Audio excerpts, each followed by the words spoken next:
안녕하십니까. 민선 8기 취임 3주년 기자간담회 진행을 맡은 대변인 이민경입니다. 반갑습니다, 여러분. 오늘 이 자리는 민선 8기 취임 3주년을 맞아 오세훈 시장님과 출입기자단 여러분이 함께하는 가장 큰 공식적인 소통의 장입니다. 예, 존경하고 사랑하는 서울시민 여러분, 그리고 이 자리를 함께해 주신 언론인 여러분, 정말 감사합니다. 저는 오늘 분명한 한 가지 메시지로 시작을 하고자 합니다. 서울의 경쟁력은 시민 여러분이 누리시는 일상입니다. 지금 이 순간 서울에서 살아가고 계신 시민 한 분의 삶에 대해서 말씀드리려고 합니다. 지난해 2주년 기자회견에서 저는 일상혁명을 선언했었습니다. 도시의 하드웨어가 아닌 시민의 일상과 행복을 중심에 두겠다는 다짐이자 오세훈 시정의 제 정의였습니다. 저의 기준은 분명합니다. 서울시는 시민 여러분의 삶을 위해서 존재합니다. 그래서 한강의 가치를 높이고 걷기 좋은 보행 친화 도시를 만들었으며 디자인과 문화예술로 서울의 품격을 높였습니다. 그리고 이제는 시민 여러분의 삶 속으로 더 가까이 다가가고 있습니다. 서울이 세계적인 도시라면 시민 한 사람의 하루도 세계적이어야 합니다. 그 일상이 안전하고 지속 가능하며 품격 있어야 합니다. 이 기준은 앞으로 서울 구석구석에 더 철저히 적용될 것입니다. 서울은 눈부신 도시입니다. 기술, 산업, 문화 모두 세계가 주목하는 잠재력이 있습니다. 하지만 그 잠재력이 청년의 미래를 열어주지 못하고 아이를 돌보는 부모의 어깨를 가볍게 하지 못하며 어르신의 노후를 지켜주지 못한다면 이것은 진정한 경쟁력이 아니라고 생각합니다. 체감할 수 있는 삶의 변화가 서울의 진정한 경쟁력입니다.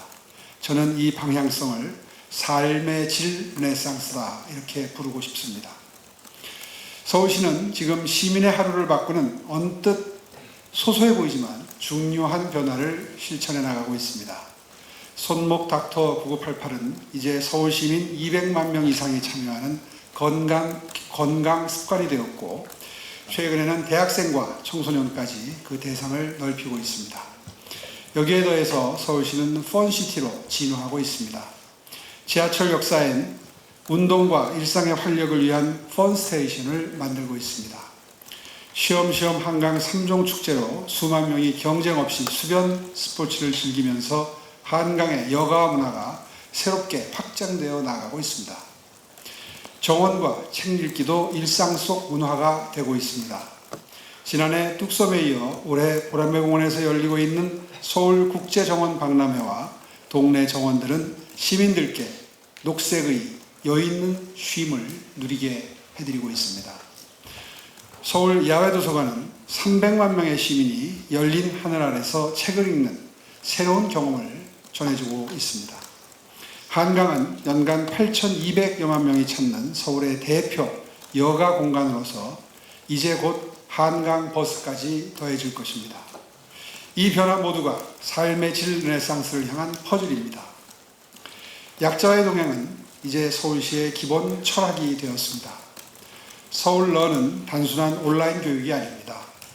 내 아이에게도 기회가 있다 하는 희망을 부모님들께 드리는 정책입니다. 디딤돌 소득 역시 마찬가지입니다.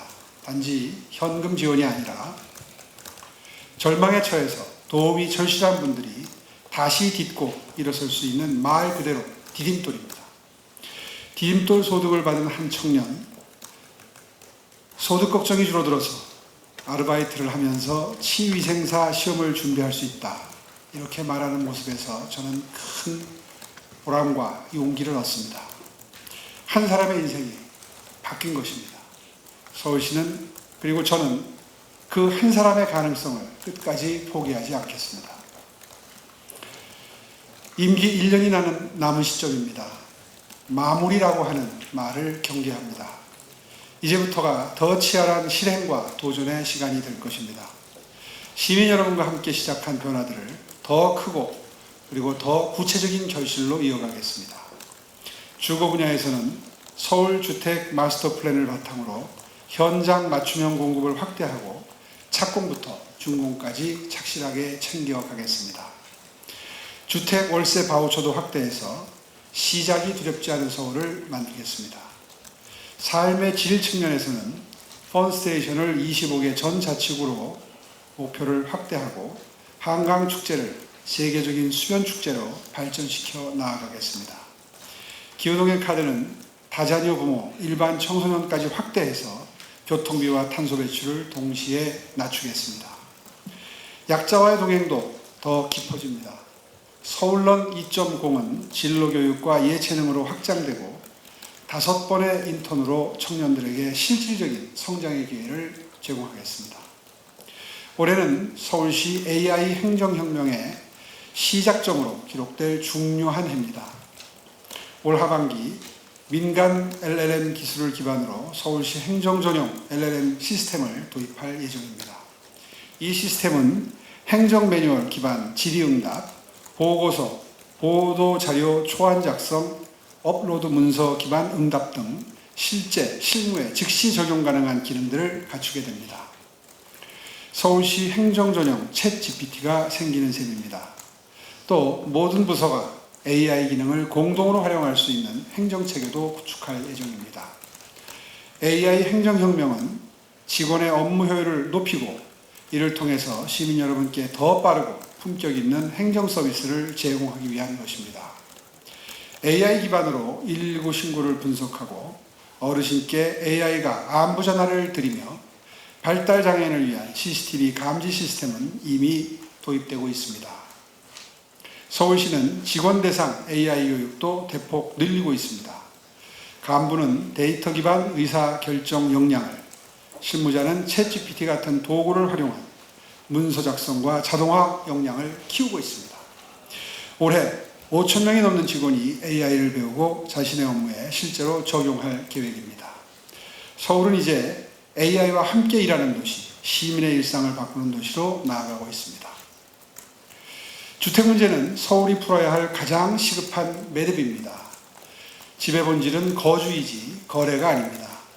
주택 한 채는 어떤 청년에게는 독립의 출발점이고 어떤 분에게는 가정생활의 안식처이며 어떤 어르신께는 여생을 보낼 마지막 터전입니다. 서울시는 그동안 신속통합기획, 모아주택 등을 통해서 주택 공급의 속도와 다양성을 확보해 왔습니다. 그 결과 지난 3년간 서울은 22만 호의 주택 공급 파이프라인을 복원한 셈입니다. 여기에 더해서 최근 오스트리아 출장을 계기로 처음 언급한 공공주택 진흥기금을 서울에 도입하고자 합니다. 부서 검토 결과 실현 가능하다는 긍정적인 판단이 나왔습니다. 그동안 서울시는 주택 공급을 촉진하기 위해서 주로 용적률, 건폐율 등 도시계획적인 인센티브를 제공해 왔습니다. 하지만 이제 서울주택진흥기금을 통해서 토지 매입 지원, 건설 자금 융자 및 이자 지원 등 실질적인 비용에 대해서 직접적인 재정 인센티브까지 제공할 수 있는 길이 열리게 됩니다. 이는 주택 공급의 속도와 유인을 한층 더 끌어올릴 수 있는 결정적인 전환점이 될 것입니다. 저는 모든 분들에게 집 걱정을 완전히 없애드리겠다 이렇게 말씀드리진 않겠습니다. 그것은 솔직하지도 가능하지도 않습니다. 하지만 더 현실적이고 더 강력한 수단으로 주택을 충분히 공급하고 시장 정상화라고 하는 목표에 끝까지 집중해 나가도록 하겠습니다. 도시의 경쟁력을 판단하는 수많은 지표가 있지만 서울의 진정한 경쟁력은 시민 한 분 한 분의 일상에 있습니다. 퇴근길 지하철 역사 펀스테이션에서 러닝을 하는 직장인들, 손목 닥터 9988을 따라 하루 10,000보를 걷는 어르신들, 정원 박람회가 열린 공원에서 잠시 멈추어 서서 자연 속에서 숨을 고르는 아이들과 엄마들, 그리고 디딤돌 소득으로 다시 희망을 품고 내일을 준비하는 청년들, 이 모든 순간이 서울의 경쟁력입니다. 남은 임기 동안 더 낮은 자세로, 더 가까이에서 시민 여러분의 하루하루를 위해서 더 치열하게 일하겠습니다. 감사합니다. 네, 말씀 감사합니다, 시장님. 그럼 지금부터 기자분들의 질의응답 시간을 갖겠습니다. 질문 있으신 기자분은 손을 들어주시기 바랍니다.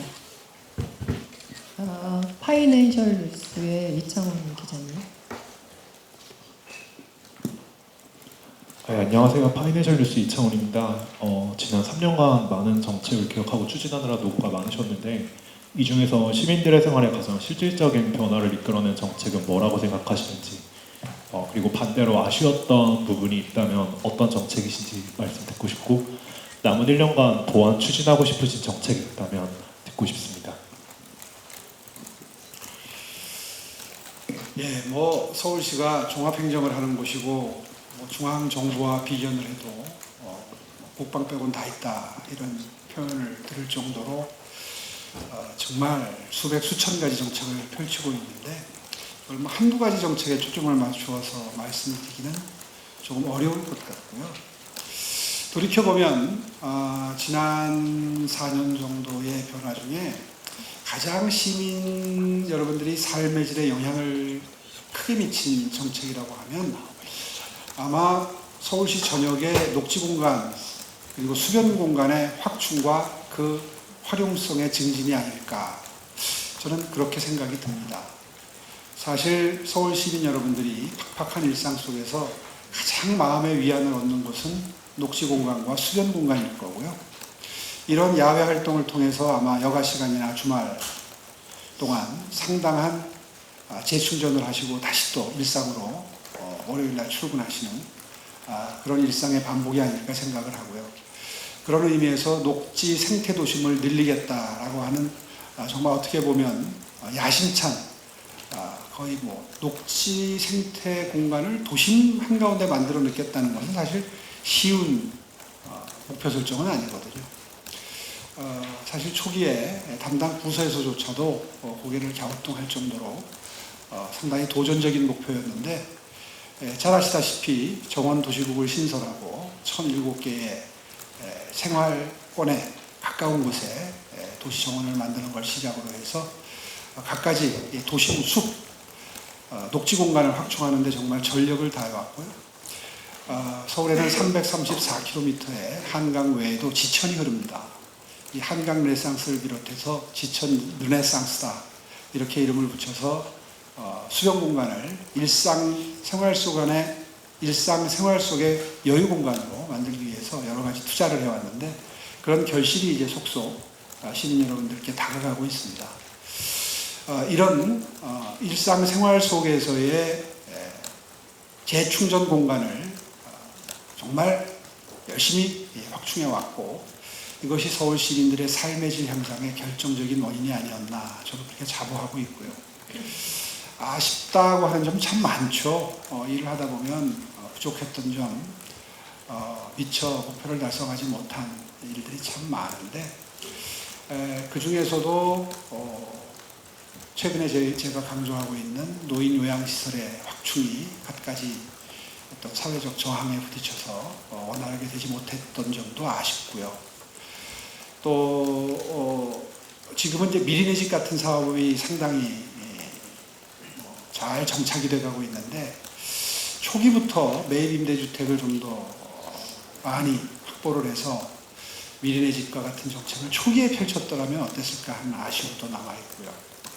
또 돌이켜보면 지하철 무임 운송에 들어가는 비용을 중앙정부로부터 좀 더 열심히 노력해서 얻어낼 수만 있었다면, 원래 본질적으로 처음에 정부의 요청에 의해서 시작했던 사업이기 때문에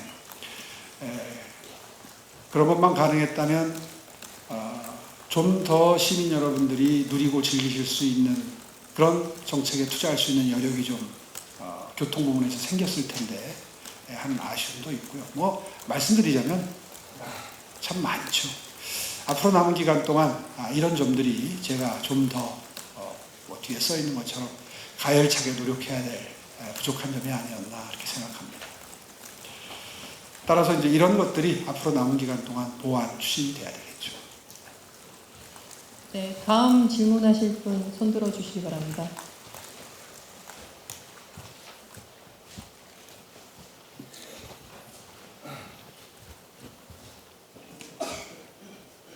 헤럴드 경제 박병국 기자님.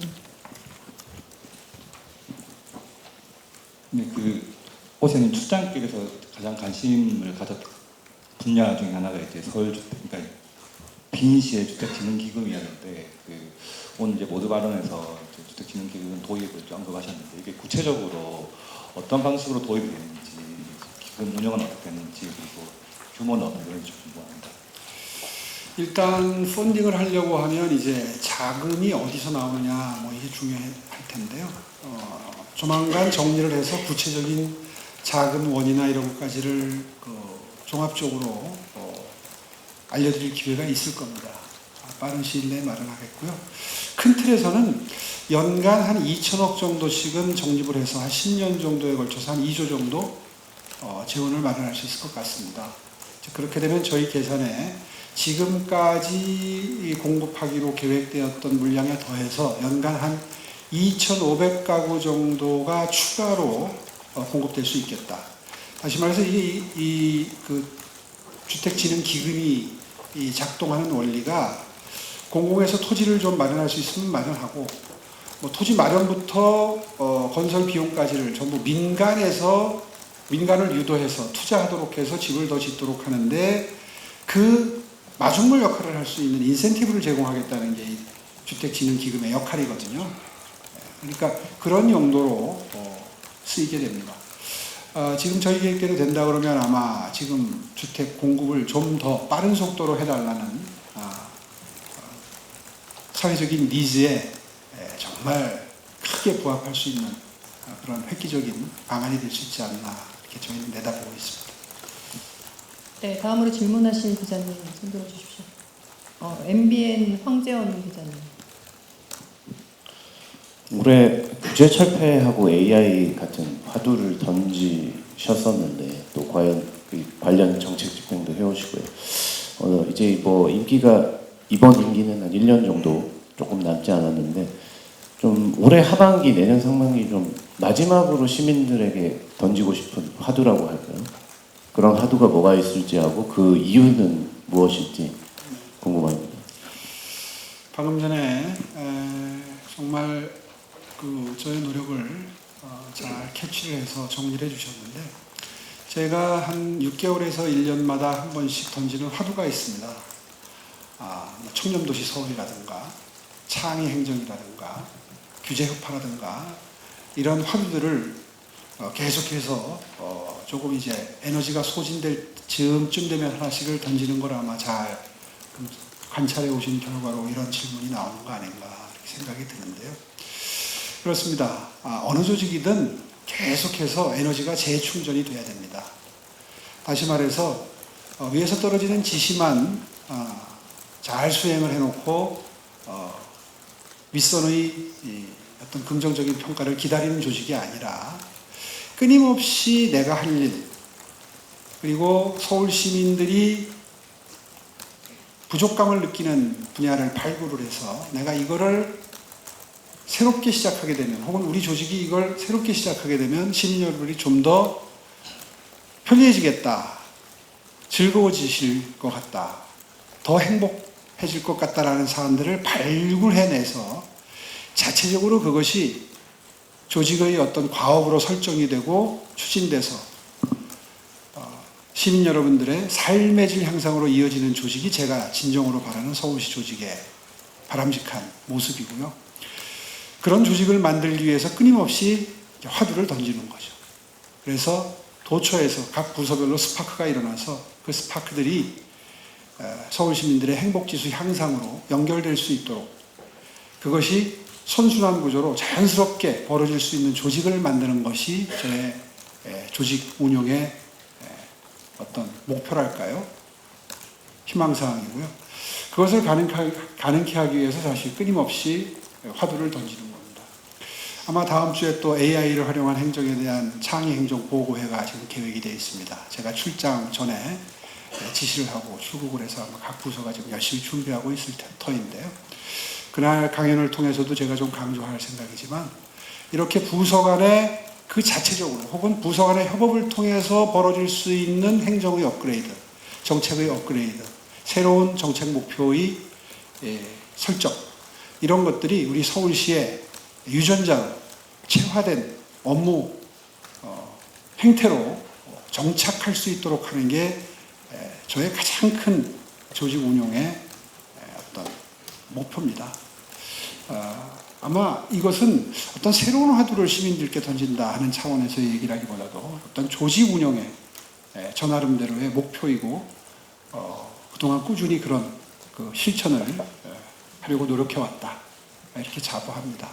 또 어떤 화두를 던져서 조직을 긴장시키고 또 움직이게 할지 알 수 없죠. 그건 그때그때 봐가면서 좀 부족했다 느껴지는 부분에 대해서 이제 기름을 붓는 그런 역할을 하는 화두를 던지겠습니다. 네, 다음으로 질문하실 기자님.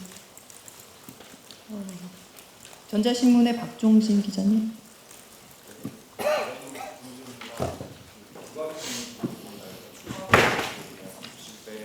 서울시 AI 행정혁명이 시작될 해라고 말씀을 주셨는데요. 지난달에 이제 서울시 AI 기본조례가 통과가 됐고, 그다음 조례 제정에 따른 이제 시장님 소회가 있으실 것 같아서 소회 여쭙고 싶고, 그리고 서울시 차원 후속 조치와 정책 방향을 말씀 주시면 좋을 것 같습니다. 그리고 이제 시민 일상 혁명에 그 AI를 활용할 계획이 있으시다면, 예를 들어서 시민들이 뭐 AI를 더 잘 활용할 수 있는 뭐 리터러시 교육이라든지 그런 제도들이 뭐 마련될지도 궁금합니다. 예, 뭐 이 자리에서 그동안 발표했던 내용들을 다시 반복하지는 않겠습니다. AI가 이제 우리 생활을 전반적으로 다 큰 틀에서 바꾸어 나가고 있고, 일반 시민들 입장에서는 뭐 정부는 뭐 써버린 AI, 뭐 AI 주권을 지켜나가기 위한 여러 가지 정책적인 투자가 주요 관심사가 되겠습니다만은, 서울시와 같은 지방 행정을 하는 곳에서는 시민들이 어떻게 이것을 최대한 활용해서 최대한 삶의 질을 끌어올리는데 활용할 수 있도록 돕느냐가 정말 중요한 목표가 되겠죠. 일단은 그렇게 되는 데 도움이 될 수 있는 전문 AI 인력을 원래 계획을 세웠던 대로 최대한 청년 취업사관학교나 라이즈 사업을 통해서 양성해내서 전문적인 AI 인력을 최대한 공급하는 것, 이것이 이제 정말 저희가 중요하게 생각하는 것이고요. 두 번째로 중요한 것은 양재점으로 예상이 되는 AI 테크시티를 좀 더 지금 AI 허브보다 10배 이상 큰 규모로 만들어서 그곳에서 모든 변혁이 일어날 수 있도록 행정적으로 지원하는 것, 이것이 일단 우리가 가장 중요하게 생각하는 AI의 변화고요. 일상생활 속에서 시민들이 AI를 활용할 수 있도록 하려면 일단 우리 서울시의 공무원들이 AI의 활용에 대해서 능숙해져야 됩니다. 그런 의미에서 아까 모두 말씀에서 말씀드린 것처럼 충분한 교육 시간을 가지고 정말 내 손 안에 들어있는 휴대폰을 늘 자유자재로 활용하듯이 AI를 업무에 최대한 효율적으로 활용할 수 있는 공무원 조직을 만들기 위한 투자를 일단 시작을 했습니다. 본인들이 이제 AI를 이렇게 일상 속에서 누리게 되면, 활용하게 되면 자연스럽게 서울 시민들께 어떻게 이런 어떻게 보면 미래를 준비하기 위해서 꼭 필요한 툴을 장착시켜 드리는데 게으르면 안 되겠다 하는 생각을 자연스럽게 하게 되겠죠. 그렇게 되면 지금 현재 디지털 디바이드를 해결하기 위해서 여러 가지 투자를 하듯이 똑같이 AI 디바이드를 해결하기 위해서 투자를 하게 될 겁니다. 오늘 아침에도 뭐 뉴스를 보다 보니까 드디어 AI 디바이드가 뭐 대기업과 중소기업의 어떤 경계를 나누는 그런 그 부작용이 시작이 됐다, 뭐 이런 기사를 아침에 본 기억이 있는데, 개인도 어떤 뭐 사회 단체도 기업들도 다 AI를 어떻게 활용하느냐에 따라서 어떻게 스마트하게 하루를 본인 일과 연동돼서 수행할 수 있냐에 따라서 삶의 질이 굉장히 차이가 날 수밖에 없거든요. 이제 그 부분에 대해서는 서울시의 노력도 필요하지만 정부의 투자도 필요합니다. 실제로 신정부가 적어도 AI 이용에 대해서는 모든 국민이 평등하게 이용할 수 있도록 지원을 하겠다라는 계획을 공약으로 발표를 한 걸 본 적이 있습니다. 그렇다면 서울시는 정부의 움직임을 보아가면서 필요한 투자를 좀 더 보태서 함으로써 그것이 서울 시민들께 다 어떤 혜택으로 돌아갈 수 있도록 하는 정책적인 준비를 해야 되겠죠. 이 부분에 대해서는 아마 정부의 변화를 지켜보면서 거기에 연동된 지원책을 강구를 하는 게 적절할 것 같습니다. 네, 다음 질문할 기자님 손 들어주시기 바랍니다. 아시아경제 배경환 기자님 질문해 주시기 바랍니다. 예, 아시아경제 배경원입니다. 그 언론과의 대화의 자리 마련해 주셔서 일단 시장님께 감사드립니다. 저는 두 가지를 여쭤보고 싶은데, 최근 시장님께서 국외 출장 간담회에서 조심스럽게 내비치셨지만 삼성 연임에 대해서는 서울 시민들에 대한 관심도 굉장히 높은 상황인데요. 여기에 대해서 좀 명확한 입장을 좀 여쭤보고 싶고요. 나머지 하나는 서울시의 정책 특성상 중앙정부나 국회와의 협력이 좀 필요한 부분인데, 지금 총선이나 대선을 지나면서 정치 구도가 좀 바뀐 상황인데, 이런 어려움 속에서도 어떤 시너지를 낼 수 있는지, 그런 뭐 고민이나 이런 해결 방안들을 갖고 계신지 있는지 설명을 좀 부탁드리겠습니다.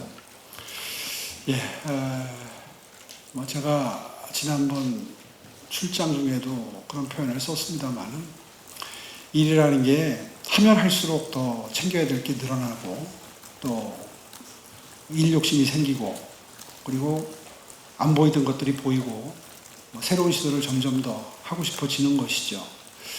그런 의미에서 남은 기간 동안 정말 열심히 하면서 시민 여러분들의 판단을 지켜보겠습니다. 지난번에 대표적으로 주거 부문, 주택 부문의 성과를 시민 여러분들이 어떻게 평가하실까가 아마 그 가늠자가 될 것이다, 이런 말씀을 드렸는데요. 서울이라는 도시를 운영하면서 가장 중요한 것은 주거와 교통입니다. 주거 부문에서 괄목할 만한 변화, 그리고 바람직한 미래를 준비하는 데에 게으름이 없었는지에 대한 시민들의 평가가 매우 중요할 거고요. 그런 의미에서 저는 자부심이 큽니다.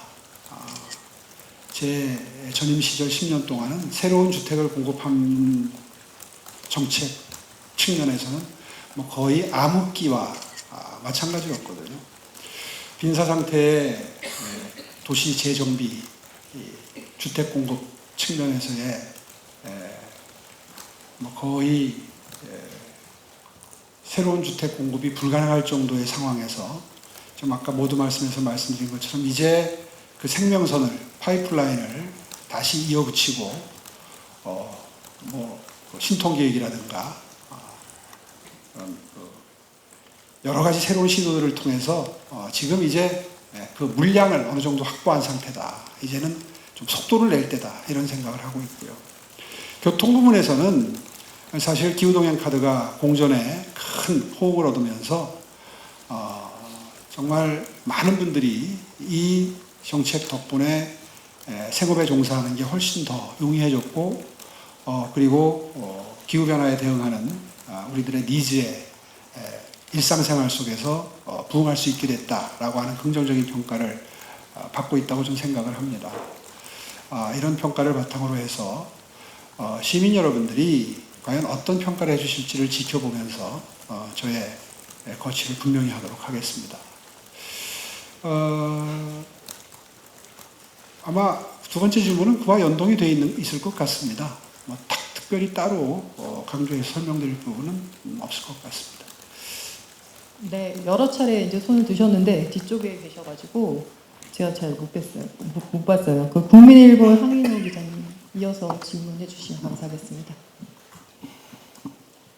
네, 안녕하세요. 국민일보 황인호 기자입니다. 저는 그 부동산 주택 공급 관련해서 질문을 하고 싶은데요. 아까 모두의 그 주택진흥기금도 얘기하셨고, 아까 삼선 도전하는데 이제 주택 그 정책 부분들이 가늠자가 될 거라고 말씀을 하셨는데, 그 최근에 이제 새 정부나 그 여당 쪽에서 이제 공공 재건축 재개발 활성화 방안들에 대한 얘기들이 좀 나오고 있습니다. 이제 간략하게 보면은 규제 완화해서 공급을 늘리자는 얘기인데요. 예, 속도 내는 공급 측면에서 볼 때 지금 서울시가 추진 중인 그 정책과도 어느 정도 맞닿아 있는 부분들이 있다고 생각을 합니다. 다만 이제 차이는 이제 공공 주도냐 이제 민간 주도냐로 보이는데요. 이 여당이 밝힌 재건축 재개발 활성화 구상 방안에 대해서 시장님께서는 어떻게 생각을 하시는지 좀 궁금합니다. 예, 목표를 달성하는데 어떤 제도가 가장 유용하고 효율적인 제도냐에 대한 검증은 이미 이루어지고 있는 것 같습니다. 사실 한때는 공공재개발도 굉장히 뭐 실효성 있는 방안이 아니냐 하는 관점에서 기대를 모은 시점이 있었는데, 결국 시간이 흐르면서 몇 년 동안 운영을 해보니까 공공 재개발을 표방했던 구역들조차도 시간이 흐르면서 민간 재개발 쪽으로 이 방향을 전환하는 모습을 우리는 다 지켜봤습니다. 그리고 또 그 이후에 진도가 나가는 속도도 신통계획이 훨씬 더 공공 재건축 재개발에 비해서 효율적이고 신속하다. 그 점에 대한 평가는 이미 끝난 걸로 저는 생각을 합니다. 굳이 이 시점에서 공공 재개발 재건축을 이야기하는 이유는 일종의 이제 의지의 표명이 아닐까 이렇게 그냥 좋게 해석하고 있고요. 결국은 빠른 속도로 양질의 주택을 많이 공급하는 게 좋은 정책 아니겠습니까?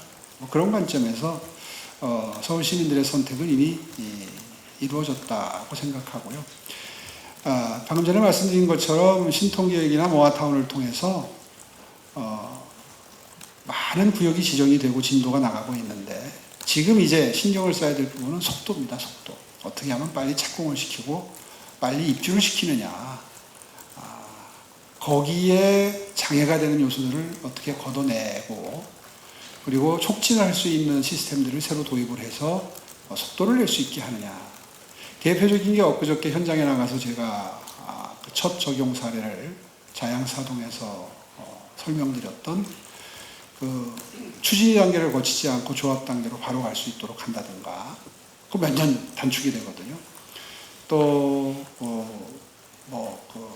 지원 보조금 나가는 조건을 좀 낮추어서 보조금을 빨리 지급함으로써 어떤 그 구역 내에서 동의율이 빨리 확보될 수 있도록 마중물 역할을 할 수 있도록 도와드린다든가 이런 디테일 또 뭐 전자 삼통사인가요? 전자 투표를 통해서 과거에는 모여서 투표를 했었어야 되는데 이걸 이제 문명의 이기를 활용해서 편리하게 의견을 총의를 모을 수 있도록 시스템을 계속 보완을 해서 그런 그 행정적인 조합의 행정적인 절차를 밟기 위한 시간 소요를 단축시켜 드리는 것 이런 것들이 다 모이고 쌓여서 이게 몇 년씩 줄어드는 거거든요. 이제 그런 것들이 오히려 핵심이 되지 않겠나 이렇게 봅니다. 네, 다음으로 질문하실 기자님, 예, 경향신문의 유인아 기자님. 네, 안녕하세요. 경향신문 유인아 기자입니다. 마이크 잡은 김에 질문 좀 몇 가지 좀 해보겠습니다. 시장님이 불편하실 수 있는 질문일 수도 있을 것 같은데요. 사실 이번 대선과 관련해서요. 사실 시장님이 이제 출마를 한다 안 한다 하실 때는 이제 보수 진영에서 중도 표심까지 잡을 수 있는 좀 확장성을 가진 유력 대선 후보다 이렇게 점쳐졌는데 사실 경선 출마를 저희가 포기를 하셔서 사실 저희들도 놀랐었거든요.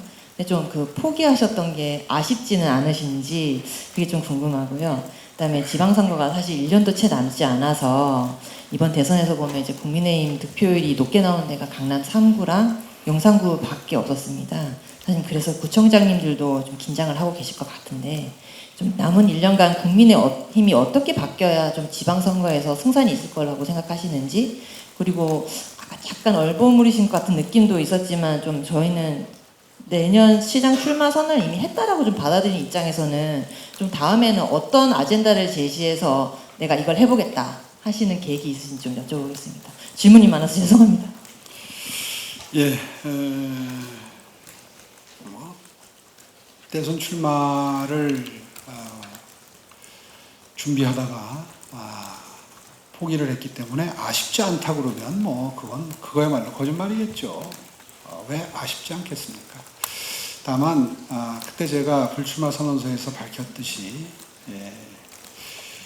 그 시점에서의 출마라고 하는 것이 어떤 그 정치인으로서 당시의 정치 상황에 비추어서 어떤 우리 당이나 집권 여당의 잘못을 인정하고 뼈를 깎는 어떤 반성의 모습을 보이는 데 과연 도움이 되는 것이냐에 대한 근본적인 고민이 있었고요. 그리고 두 번째는 그 불출마 선언문에서도 명시를 했습니다만 서울시도 지켜야 한다라는 현실적인 그런 필요성도 분명히 있었습니다. 지금 와서 돌이켜 생각해 보면 그때의 그런 결정이 결코 잘못된 결정은 아니었다.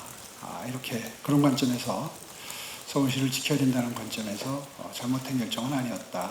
이렇게 볼 수 있는 거고요. 그 다음에 지금 이제 국민의힘 지지율이나 이런 걸 보면 굉장히 낮게 나옵니다. 국민의힘이 어떻게 변화해야 되느냐 다 알고 있는 거죠. 다만 그걸 실행할 수 있는 힘이 지금 국민의힘에 없는 거죠. 사실 지금 국민의힘의 주류적인 행태를 보면 매우 아쉽습니다. 어저께도 그런 일이 있어서 지금 비판 기사들이 많이 나오고 있습니다만은 지금 당이 돌아가는 사정, 형편을 보면 정당이라고 하는 것은 끊임없이 국민들의 신뢰를 얻고 사랑을 받아야 존립할 수 있는 정치결사체인데 과연 국민의힘이 국민들로부터 끊임없이 신뢰와 사랑을 받기 위해서 몸부림치는 그런 노력을 하는 정당인가? 여기에 대해서는 높은 점수를 줄 수가 없죠.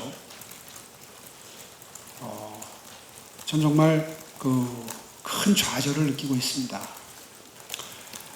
물론 전당대회 예고된 아직 날짜는 정해지지 않았습니다만은 예고된 전당대회를 앞두고 있기 때문에 모든 정파가 당의 핵심 지지층을 바라볼 수밖에 없는데 저는 반면교사로 민주당이 개딸들이라고 불리우는 어떤 그런 분들에게 휘둘렸던 상황을 한번 회고를 해보라 이런 말을 당에 하고 싶습니다. 극단적인 지지층만을 의식한 정당의 행보가 과연 국민들의 사랑을 받을 수 있는가? 이 점을 깊이 반성을 하고 무엇이 국민들이 원하는 바인가를 늘 좌표로 삼고 정당을 운영하고 정치를 해야 되는 것 아닌가 하는 이야기를 꼭 하고 싶습니다. 제가 늘 강조하는 것처럼 또 오늘 모두 말씀에서도 강조한 것처럼 우리는 늘 약자와 동행하는 그런 사회 통합을 염두에 두고 정치를 해야 되는 것이고요. 핵심 지지층이나 극렬 지지층만을 의식한 정책 혹은 정치를 펼칠 때 과연 그 정당이 저변을 확대할 수 있을 것이냐에 대한 근본적인 성찰을 하고 그것을 바탕으로 당을 운영해야 된다고 생각합니다. 어떤 아젠다로 다음 서울시장 선거를 준비할 것이냐. 글쎄요, 아까 얼버무렸다 이런 표현을 쓰지만 사실 제 솔직한 심정입니다. 시민들의 긍정적인 평가, 다음번 선거 출마에 대한 긍정적인 여론이 형성되지 않은 상태에서 어떻게 정치 출마를 결정하고 다음 좌표를 설정할 수 있겠습니까? 그런 의미에서 1년 동안 지켜보면서 아까 말씀드린 그런 서울시정을 운영함에 있어서 가장 중점을 두어야 할 몇 개 분야에 대한 시민 여러분들의 평가도 들어보고 그리고 판단이 선행이 돼야 이제 출마 여부도 결정이 되고 또 무엇을 목표로 하는지도 다시 재설정될 수 있겠죠. 네, 다음 질문해 주실 분 매일경제 정석환 기자님.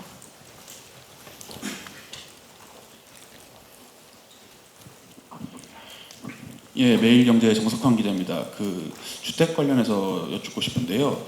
그동안 이제 소셜믹스 관련해서 이 부분을 유연하게 운용하고 있는 방안을 검토하고 있다고 하셨는데 이것과 관련해서 구체적인 방향과 발표 시기는 어떻게 예상하고 계신지, 그리고 서울 일부 이제 정비사업 조합원들이 소셜믹스에 대한 반발도 심한데 그런 반발 속에서 이를 지속하시는 이유에 대해서 말씀해 주시면 감사하겠습니다.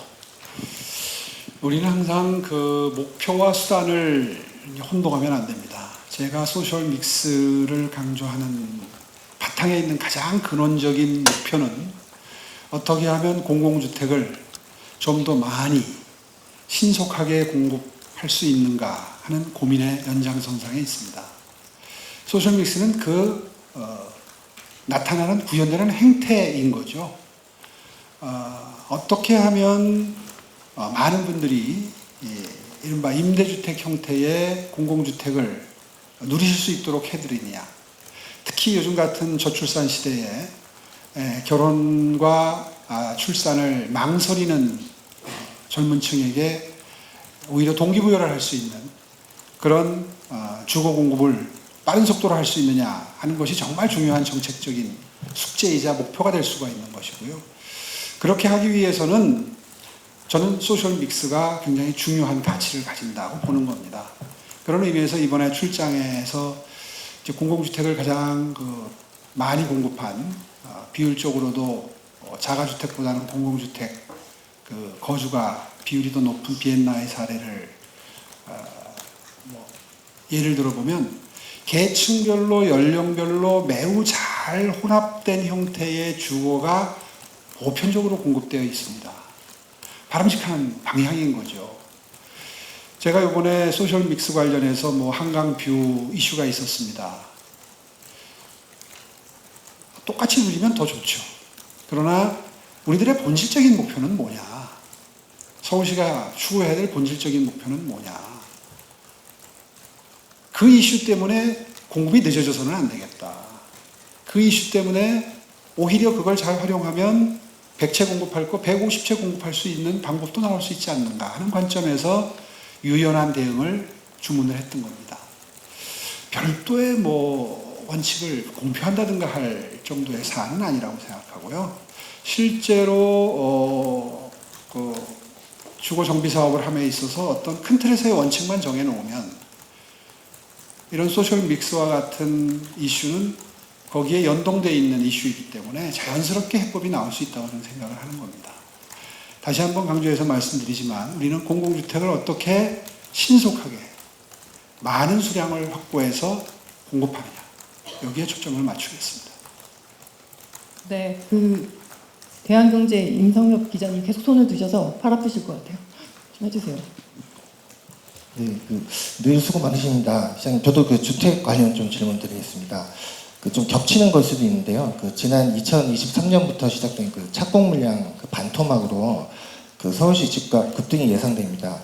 시장님께서 지적하셨듯 시중의 통화량이 계속 풀리는 상황에서는 이제 공급 없이 수요 억제 정책만으로는 부동산 시장 안정화는 어렵다고 생각합니다. 결국 원활한 주택 공급이 진행돼야 되는데 시장님이 지난 14일 자양사동 재개발 지역 방문하셔가지고 구역 지정뿐 아니라 이제 착공과 이제 입주까지 전폭 지원하겠다고 말씀하셨습니다. 말씀하신 것처럼 정비사업 파이프라인 복원도 중요하지만 각종 인허가 절차가 모두 끝나는 실제 착공이 가장 중요하다고 생각합니다. 앞서 말씀하셨던 주택진흥기금 외에 서울시 주택 공급 상황과 그리고 실제 착공 속도를 좀 높이는 방안 좀 설명 부탁드립니다. 예, 아까 간단하게 한두 가지 예를 들면서 설명을 이미 드렸습니다만은 전체적으로 공정 관리를 강화한다 하는 관점에서 후보지 선정부터 구역 지정까지 1년 이내 구역 지정을 고시하는 것, 이것이 이제 첫 단계의 신속한 처리를 시작하는 거고요. 두 번째는 재개발 재건축 처리 기한제라는 관점에서 구역 지정하는데 기존에 한 2년 6개월 걸리는데 한 2년 이내로 줄인다. 이런 목표 달성, 또 신속 착공을 지원하기 위해서 조합 설립부터 착공까지 6년 미만으로 단축하기 위한 조기 착공 시범 추진, 그리고 아까 잠깐 언급했던 삼총사, 전자투표, 온라인 총회, 전자동의 제도 도입, 이런 것들이 이제 요소마다 들어가게 되겠죠. 그 다음에 저층 주거지를 대상으로 하는 모아 도심지구, 모아주택 모델을 이제 어떻게 신속하게 또 시행하느냐. 얘기 시작하면 이것만 해도 1시간 해야 되는 얘기인데, 최근에 우리 부서에 제가 계속 매일 강조하고 있습니다. 어떻게 하면 빨리 진행될 수 있도록 하느냐를 거의 매일 아침 회의마다 언급을 할 정도로 이건 이제 아주 절체절명의 과제가 됐습니다. 거기서 나온 것이 이번에 아까 언급했던 초기 단계에서 추진위를 건너뛴다든가 혹은 이주비를 비롯해서 여러 가지 지원을 이제 보조금을 하는 거죠. 조합 설립 단계에서 필요한 보조금 지원, 이주비 지원 이런 것들도 앞으로 이제 계속 아이디어들이 나올 겁니다. 지금 현재 이 6억 이하 이 대출 제한 때문에 이주비 문제 때문에 고통을 겪는 분들이 현실적으로 발생을 했거든요. 그런 문제 해결하는 게 국토부와 서울시가 원활하게 논의를 해야지 될 숙제인 거죠. 하여튼 신속하게 하는데 동원할 수 있는 모든 방법을 동원하겠다는 게 서울시의 의지입니다. 네, 다음 질문하실 분, 그 연합의 정수영 기자님 하시고 이어서 채널A 김승희 기자님 하시면 돼요. 네, 안녕하세요, 시장님. 연합뉴스 정수현 기자입니다. 저 두 가지 한번 여쭤보고 싶은데, 그 재임 기간에 그 정원도시 서울 프로젝트를 강조하신 이유가 궁금한데요. 그 최근 폭염이 지금 심한데 이 프로젝트가 폭염에 대응하는 효과도 있었다고 보시는지 여쭙고자 하고, 그 아까 대출 규제 말씀하셨는데 지금 최근 서울 아파트값 동향 어떻게 보시는지랑 여전히 토지 거래 허가구의 확대 지정은 당장은 안 하실 건지 궁금합니다. 예, 뭐 역순으로 답변 드리면 제가 늘 지론처럼 말씀드리는 것처럼 토호제 같은 정책적 접근은 사실 비상시에 쓰는 비상정책이죠. 그런데 지금 다행히 정부의 이 금융 정책 덕분에 지금 어느 정도 급등세는 잡히고 있는 걸로 판단이 되고 있기 때문에 토호제를 고려할 단계는 전혀 아닌 걸로 보여지고요. 폭염과 이 녹지 면적, 도시 정원과의 관계 잘 포착하셨습니다. 사실 최근에 이제 폭염이 지속되다 보니까 그런 분석 기사들도 꽤 나오는 편이죠. 숲과 가까운 곳은 아스팔트만 있는 곳에 비해서 뭐 많게는 한 4도 이상 차이가 난다. 뭐 이런 기사들이 요즘에 자주 나오고 있는데요. 과학적으로 입증된 바입니다. 사실 서울이라는 도시는 그런 면에서 상당히 축복받은 측면이 있습니다. 서울을 둘러싸고 있는 내사산과 외사산이라고 불리우는 구릉지 내지는 산에 숲이 있고요. 그 다음에 아까 언급했던 한강과 지천 334km 물이 있고요. 이건 분명히 도시의 온도를 전반적으로 여름엔 낮춰주고 또 겨울엔 또 오히려 물이 있으면 또 올라가는 측면도 있죠. 그렇게 해서 자연환경이 나쁘지는 않은 편인데 그런 원리를 좀 더 극대화한다면 도심의 생태숲을 만드는 것은 그 어떤 가치와도 바꿀 수 없는 높은 가치가 있다.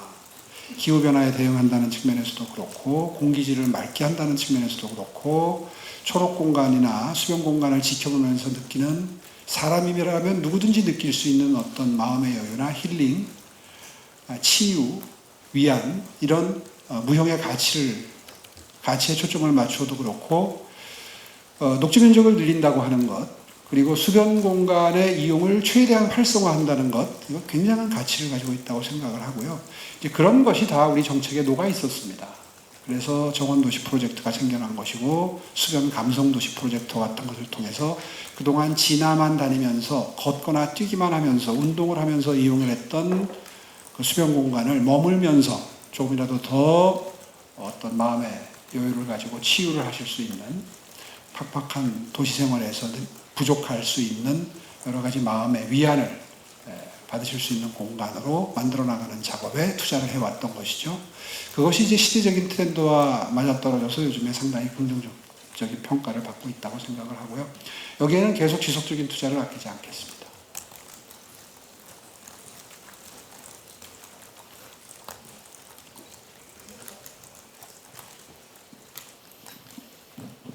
네, 시장님 안녕하세요. 채널A 김승희 기자입니다. 풀어야 할 가장 시급한 매듭으로 이제 주택 문제를 이제 언급해 주신 만큼 뭐 부동산 정책이나 이런 거에 대한 고민이 확실히 많으실 것 같은데요.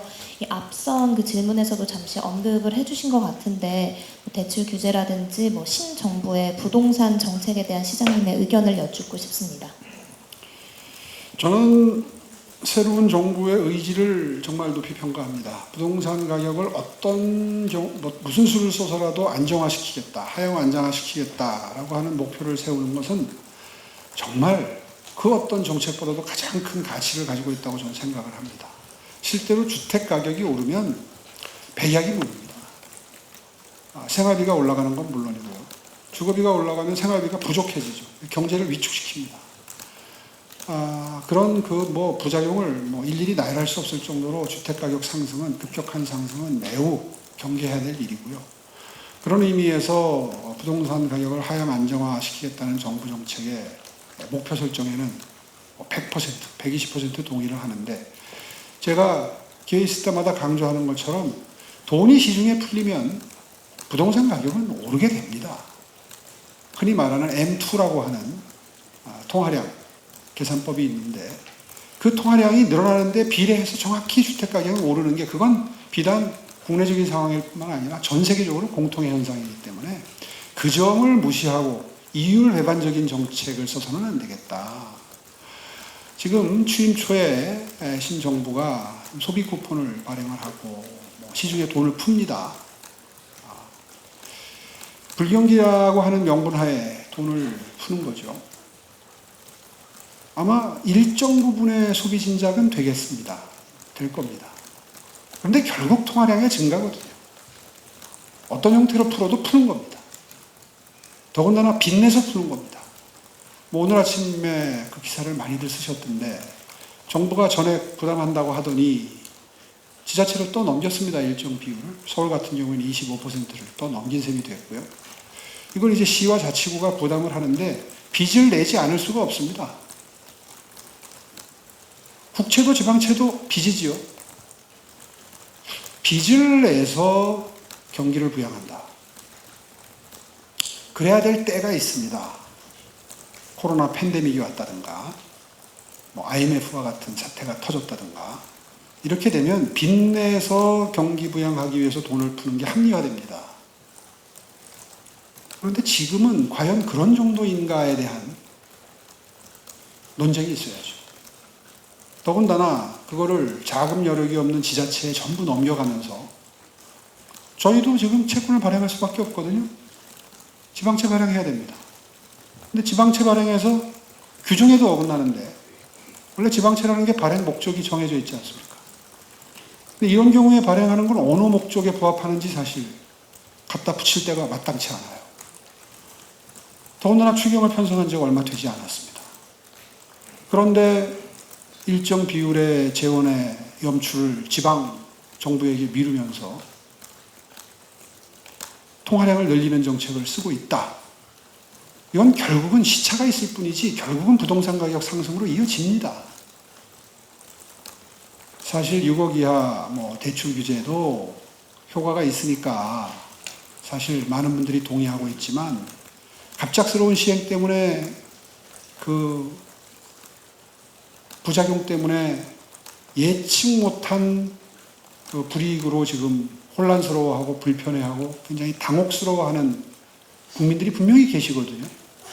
그런 분들의 희생을 담보로 지금 이 정책이 시행되고 있는 것이거든요. 시간이 흐르면서 그 저항이 점차 커질 겁니다. 그건 이 정부가 감당해야 될 몫이지만 제가 초점을 맞추고 싶은 부분은 통화량이 늘면 집값은 오른다. 이 진리는 예외가 없어요.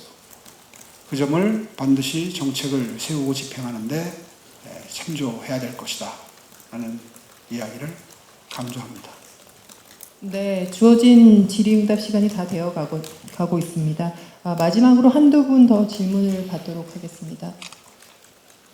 이데일리 박태진 기자님 해주시고 마지막으로 저희 출입 기자분들 위해서 애써주는 총괄사인 김동현 기자님 마무리 질문해 주시면 감사하겠습니다. 네, 저 이데일리 박태진입니다. 그 시장님 연초 신년 간담회에서 저 포스트 킬러 정책으로 한강 버스를 강조해 주셨는데요. 이와 관련해 최근 호주 브리즈번도 다녀오시고 하셨는데 하지만 오늘 9월 개통을 앞두고 있는데 아직도 좀 우려의 목소리가 끊이지 않고 있습니다. 그래서 어떤 점을 보완해서 킬러 정책으로 자리매김하실 것인지 궁금합니다. 그리고 마포구와 그 자원회수 시설을 두고 갈등의 골이 깊어지는 모습인데요. 시장님께서 생각하시는 해결책은 무엇인지도 궁금합니다. 예, 역순으로 또 답변을 드리면 마포구에서 큰 오해를 하고 계시는 건 분명한 사실입니다. 지금 당초에는 하나의 쓰레기 소각장이 폐기물 소각장이 더 만들어지는 것으로 모양이 그렇게 전달이 됐지만 사실 지금 이제 시간이 흐르면서 정리되고 있는 것은 사실상의 교체입니다. 현재 있는 오래된 시설을 새로 그걸 없애고 지을 수는 없잖아요. 계속해서 운영을 해야 되니까. 그래서 지어놓고 짧은 기간에, 가급적이면 단기간에 원래 있던 시설을 허무는 것이 지금의 이제 사업이 됐습니다. 이게 마포 구민들께 전달이 잘 정확히 안 되고 있습니다. 저는 마포구청장님이 지금과 같은 행태로 대응을 할 게 아니라 이런 서울시에서 준비하고 있는 바뀐 패러다임을 성실하게 주민들께 전달하는 전달자의 역할을 해야 된다고 생각합니다. 실제로 처음에는 그 새로 짓고 허무는 데까지 시차가 길었거든요. 그런데 지금 그게 매우 짧아졌어요. 거의 붙어 있습니다. 그렇다 그러면 지금 붙어 있는 플래카드 왜 우리 구만 2개냐? 이건 틀린 얘기거든요. 그 점에 대해서 열심히 홍보를 하고 필요한 시설이라면, 이게 필요 없는 시설이라면 모르겠는데, 필요한 시설이라면 사실 구청장님은 이제 그런 정확한 정보를 전달하는 역할에 충실해 주셨으면 좋겠다. 이런 주문을 드리고 싶고요. 다행인 것은 뭐 모든 들어오는 쓰레기 봉투를 지금 다 뜯어서 뭐 좀 이렇게 지연시키는 지연 전략을 지역에서 쓰고 있는데 많이 완화가 됐습니다. 거의 지금 초기에 들어가는 물량 정도에 가까운 거의 90% 가까이 지금 회복이 됐습니다. 어느 정도 지금 안정화 단계로 들어가고 있는데 하여튼 본질적으로는 그런 그 본질적인 변화가 있었다는 것, 그리고 그 점이 서울 시민들이나 마포 구민들께 분명히 메시지가 전달이 됐으면 좋겠다는 것 강조해서 말씀드리고 싶고요. 한강버스는 이번에 참 가보길 잘했습니다. 가서 느낀 게 참 많고요. 그래서 현지에서 실무 인력을 좀 보내서 그곳에서 직접 이 선박 운영 노하우부터 모든 디테일을 다 습득하도록 쌓여있는 노하우를 배울 수 있도록 하는 기회를 주자고 의견을 모을 정도로 이번 출장은 성과가 매우 컸습니다. 우리보다 매우 디자인 측면에서도 우수한 배였고요. 그리고 운행하는 노하우도 우리가 상상하지 못했던 여러 가지 배울 점들이 꽤 있었습니다. 그래서 현장에서 결론은 이건 가서 전달해서 될 일이 아니다. 이거 보러 오게 해야 되겠다. 실제로 배를 운행하는 분들이나 그 운영하는 분들 또 다 가서 직접 봐야 얘기를 듣고 직접 전수를 좀 받도록 협조 요청을 해놓고 왔습니다.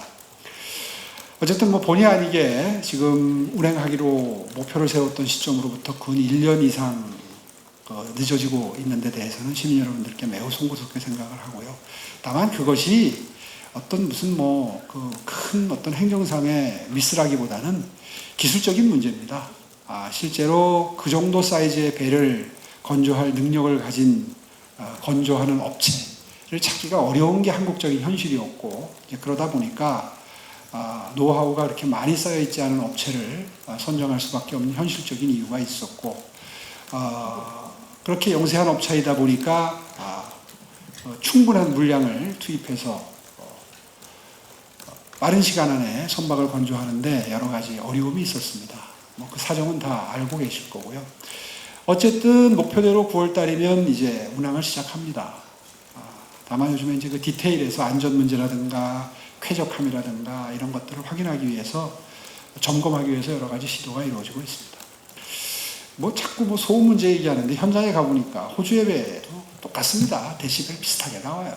그건 어떤 정치적 반대의 입장을 가진 분들이 제기하는 그 어떤 프레임이고요.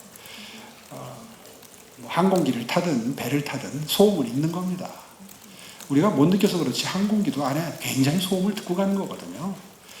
물론 선박은 그 정도는 아닌데다가 이번에 느낀 것은 사실 배는 한겨울이 아니라면 바깥에서 배 바깥에서 경치를 보면서 갈 수도 있는 거거든요.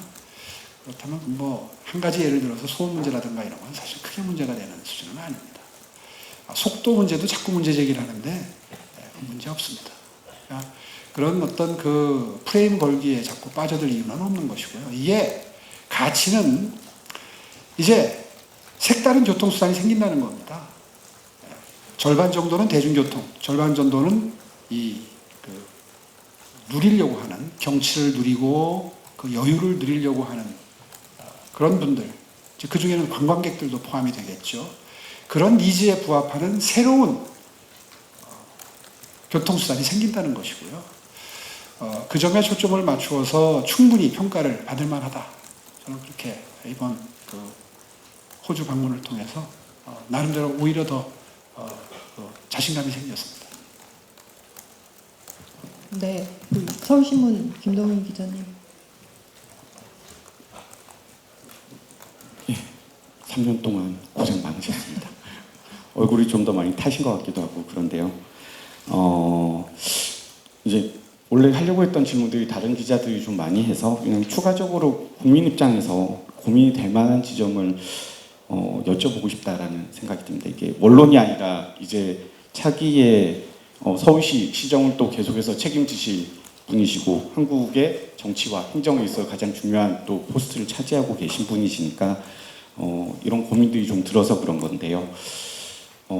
부동산에 대한 고민이 시민들이 확실히 많이 가지고 있습니다. 특히 서울 시민, 경기도 도민 많이 가지고 있는 것 같습니다. 그 때문에 부동산 정책이 현 정부에 있어서도 이재명 대통령 그 정부에 있어서도 큰 고민 중에 하나고 서울시 시정에서도 가장 큰 고민 중에 하나인 것 같습니다.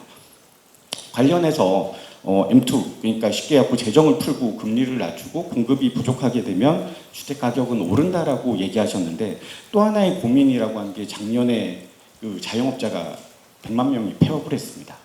이 상황에서 재정을 푸는 부분이 또 일각에서는 필요하다라는 이야기를 하고 있거든요. 그리고 글로벌리하게 금리는 낮아지고 있고 공급은 사실 막혔던 거를 시장님이 열심히 풀고 있지만 당장에 찍어낼 수는 없지 않습니까?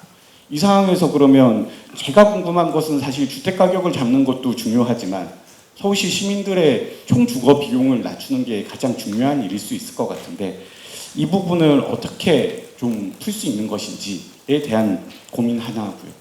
또 두 번째는 서울시의 경쟁력이 물론 순위상으로 올라가고 있지만 요즘에 주변에 싱가포르라든지 다른 도시들이 이렇게 치고 나간 거에 비해서는 좀 속도가 떨어진다라는 얘기를 많이 합니다. 그래서 시장님이 연초에 규제개혁이라든지 규제 혁파를 많이 들고 나오셨는데 실질적인 부분에 있어서 서울의 경제를 돌게 한다든지 경쟁력을 좀 향상시키기에는 서울시가 갖고 있는 권능이라든지 이런 부분도 좀 많이 부족하다라는 생각이 들거든요. 그 부분을 좀 후반기 이제 1년 남기고 그 다음에 시장 선거를 준비하시고 또 하시는 과정에서 어떻게 보여주실지 말씀해 주시면 감사하겠습니다. 그 삶의 질 향상 속도가 빠르다 더디다는 굉장히 주관적인 평가일 수밖에 없는데요. 마치 그런 평가가 보편적인 것처럼 질문을 하셨습니다만 저는 동의할 수 없습니다. 오늘 아침 기사를 보니까 전 세계 도시를 비교하면서 대학생들이 와서 살기에 가장 경쟁력 있는 도시, 가장 살만한 도시, 평가에서 서울시가 전 세계에서 1위가 나왔더군요. 근데 그건 비단 대학 숫자나 이런 거에만 영향을 받는 게 아니더라고요. 판단 요소들을 쭉 보니까 도시의 삶의 질, 이제 경제력, 주거 형편 이런 것들이 종합적으로 지금 다 고려가 된 평가더라고요. 상당히 좋은 평가들이 지금 최근에 많이 나오고 있습니다. 과거에는 사실 도시 경쟁력 순위에서만 저희가 10위권 안쪽에 들어가 있었고 삶의 질, 행복도 측정에서는 상당히 2, 30위, 5, 60위 밑으로 쳐져 있던 게 보편적인 평가였는데 최근 들어서는 그 삶의 질 평가도 상당히 가파르게 오른 결과들을 지금 종종 보고 있죠. 실제로 국내 평가기관이 아닌 글로벌 평가기관의 평가에 의해서 그렇다 그러면 그 삶의 질을 끌어올리는 속도가 더디다 이런 평가에는 그렇게 보편적인 시각이라고 볼 수는 없을 거고요. 더 빠르게 해야 되겠죠. 그럼에도 불구하고 더 노력하겠습니다. 아까 말씀드린 대로 오늘 1시간 동안 여러 가지 언급을 했습니다만은 서울이라는 도시를 보다 매력적인 도시로 만들어서 그 매력이라는 요소는 여러 가지가 들어있지 않습니까? 서울에 와서 살기에 편한, 투자해서 비즈니스하기에 편한, 그리고 와서 즐기기에 편한 좋은 그런 도시를 만든다는 그 종합적인 의미가 이제 이 매력도에 들어가 있는 것인데 도시의 매력도는 꾸준히 상승하고 있다고 자부하고 있고요. 계속해서 투자를 계속하겠습니다. 아까 최근에 폐업한 자영업자 숫자가 많이 늘어나면서 경제가 어려운 건 사실인데 돈 푸는 문제에 대해서 과연 그런 식의 평가를 할 수 있느냐 하는 차원에서의 언급이신 것 같은데요. 저는 방법이 썩 좋지 않다고 생각합니다. 일시적으로 돈을 푸는 방법은 하책 중에 하책이죠. 정권 초기니까 용인하는 겁니다. 받아들이는 거죠. 정권 초기에 한 번 정도 하겠다고 하니까. 제가 기억나는 것은 앞으로 반복적으로 쓸 정책수단은 아니라는 건 민주당도 인정하고 있는 것 같아요. 그래서 지켜보겠다는 겁니다. 이제 한 번 정도는 서울시도 허리띠를 졸라매고 빚을 내가면서 협조를 하겠지만 반복되는 건 곤란하다. 그건 분명히 하겠습니다. 반복해서 쓸 수 있는 정책수단은 아니죠. 차라리 하고 싶다면 디딤돌 소득을 가져가는 게 맞죠. 하부상박, 어려운 분들 보다 폭넓게, 그리고 그분들을 더 일하도록 자극하는 형태로 동기부여를 하면서 시행할 수 있는 복지정책이 지금의 기초수급자제도보다 훨씬 더 장점이 많은 디딤돌 소득을 도입하겠다고 하면 그건 폐업하는 중소자영업자들이 많은 현실 속에서 굉장히 시의적절하고 유용한 정책 수단이라고 저는 인정하겠습니다. 그런데 이런 좋은 정책 실험이 시범사업 3년을 통해서 잘 정리가 돼 있고 당장이라도 가져다가 쓸 수 있을 형태로 잘 다듬어져 있음에도 불구하고 일시적으로 돈을 푸는 정책으로 이 어려운 경제 현황을 극복하겠다고 하는 고집스러운 행태에 저는 마지못해 동의는 하지만 결코 바람직한 행보는 아니다. 더군다나 빚을 내서까지 하라고 강요를 하면서 반복적으로 시행할 정책은 아니다 하는 점은 분명히 하겠습니다. 네, 저희 기자간담회가 11시에 종료되는 거로 예정돼 있었는데 그 시간은 좀 많이 오버되긴 했지만 두 분이 반드시 좀 하시겠다고 저희 쪽에 요청을 하셨다고 그러셔가지고 BBS 박준상 기자님하고 더 팩트 정소영 기자님 두 분만 더 하고 마무리하도록 하겠습니다. 예, 안녕하십니까 시장님. BBS 박준상이라고 합니다. 마지막으로 기회를 주셔서 감사하고 가벼운 질문 저는 좀 드리려고 합니다. 최근에 넷플릭스에서 K-팝 데몬 헌터스라는 영화를 보셨는지 궁금하고요. 또 지금 서울이 이렇게 전 세계적으로 조명을 받고 있는데 이런 측면에서 시장님께서 시정의 이런 문화적 현상이나 요소들을 어떻게 반영하셨고 앞으로 또 어떻게 활용해 나가실 계획이신지 궁금합니다. 예, 캐대언에 대해서는 정말 자부심이 느껴지는 새로운 경험을 하고 있습니다. 물론 봤고요. 처음부터까지 정주행을 했고요. 보면서 정말 아까 한 10군데 가까운 서울시의 거기에 배용으로 등장한 하드웨어 중심으로 소개를 했더라고요. 근데 사실 거기에 녹아있는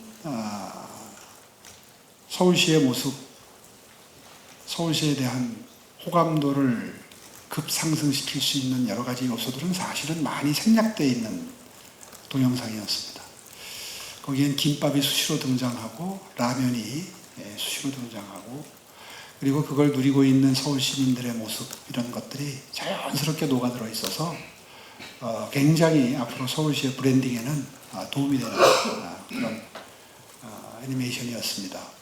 사실 10년 전으로 돌아가 생각해보면 정말 눈물이 날 정도로 고마운 작품입니다. 사실 10년 전에 서울시의 브랜드력이 아직 약할 때는 CNN의 일기예보에 서울을 넣기 위해서 따로 로비를 할 정도로 부탁을 할 정도로 부탁을 했을 때 돈을 내면 해주겠다는 반응을 듣고 정말 분개하면서 눈물을 흘렸던 경험도 생각이 나고 할 정도로 10년 전에는 서울시를 브랜딩하기 위해서 사력을 다했었습니다. 광화문 광장에서 스노우보드 대회를 열고 다 기억하실 거예요.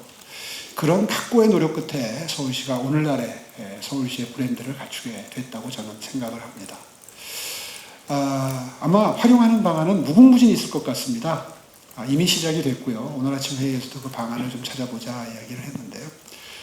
아마 서울시의 이런 매력도가 그런 작품에 잘 녹아들어 있어서 저희가 활용하기에 따라서는 관광정책에서 3377이라는 목표를 숫자를 좀 바꿔야 될지도 모르겠어요. 빠른 기간 내에 보다 많은 우리에게 실질적으로 경제적으로 도움이 되는 그런 방향으로 이 브랜드를 어떻게 활용할 것인가에 대한 논의를 시작하려고 합니다. 정말